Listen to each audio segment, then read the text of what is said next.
안녕하세요. 랩소디의 아침 인문학 13번째 시간입니다. 오늘은 착한 사마리아인을 결정짓는 요소에 대해 다뤄볼게요. 한때 이완배 기자의 경제의 속살 팟캐스트를 즐겨 들었습니다. 지금은 종방을 해서 코너가 없어졌지만 경제의 속살이라는 책을 출판하여 어디서든 방송 내용을 접할 수 있죠.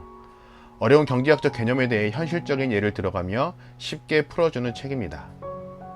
이 책은 기본적으로 주류 경제학, 시장 만능주의, 자금 국가론에 기초한 이 주류 경제학이 믿어 의심치 않는 이기적 인간에 대해 의문을 던집니다.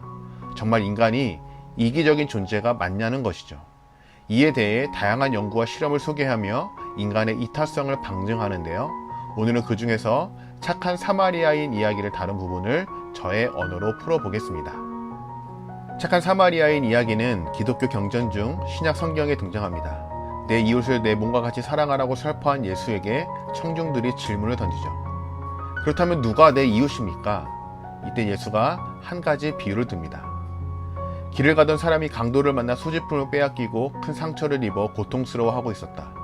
바로 그때 성직자와 레위인이 지나가는데 그들은 피를 흘리는 이웃을 못 본 척 바삐 움직인다.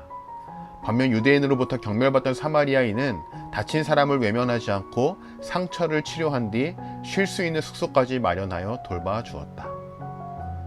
당시 사마리아인은 유대인들의 혐오를 받는 혼혈 민족이었습니다. 유대인들은 이들을 소닥 보듯이 무시했고 이들과 한 공간 안에 있는 것조차 용납하지 않았죠. 그렇게 멸시와 차별을 받던 사마리아인이 강도 만난 피해자를 도와주며 이타적인 행동을 보여준 겁니다.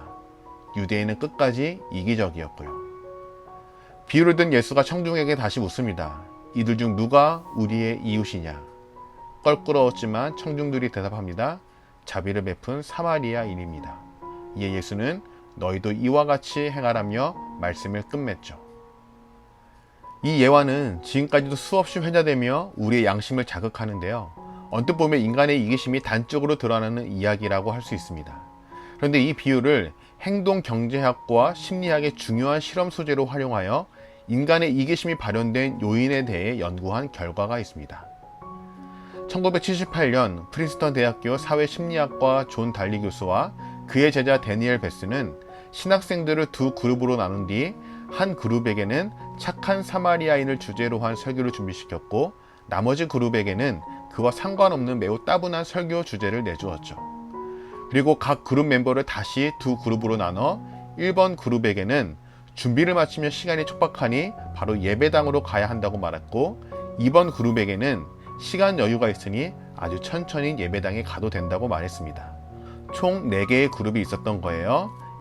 그 후 달리와 베스는 이들이 예배당으로 향하는 길에 연기자를 섭외하여 골목에서 쓰러져 있으라고 지시합니다. 결과가 어땠을까요? 사마리아인 설교를 준비한 자들과 따분한 설교를 준비한 자들의 차이는 없었습니다. 어떤 주제로 설교를 준비하든 모두 비슷한 비율로 이웃을 도왔죠. 하지만 엉뚱한 곳에서 차이가 났습니다. 시간이 촉박했던 1번 그룹은 10%만 쓰러진 이를 도운 반면 시간적 여유가 충분했던 2번 그룹은 63%가 고통받는 이웃을 도왔습니다. 무슨 말일까요? 착한 사마리아인과 악한 방관자의 차이는 도덕성이 아니라 바쁘냐 바쁘지 않냐의 차이가 훨씬 크다는 겁니다. 어쩌면 무한 경쟁을 부추겨 끊임없이 바쁨을 재촉하는 현대 자본주의에서는 착한 사마리아인은 나오기 힘들다는 것이죠. 인간의 이타적인 본성을 말살하는 현대 자본주의, 계속 지속되어야 할까요? 랩소디의 아침 인문학이었습니다.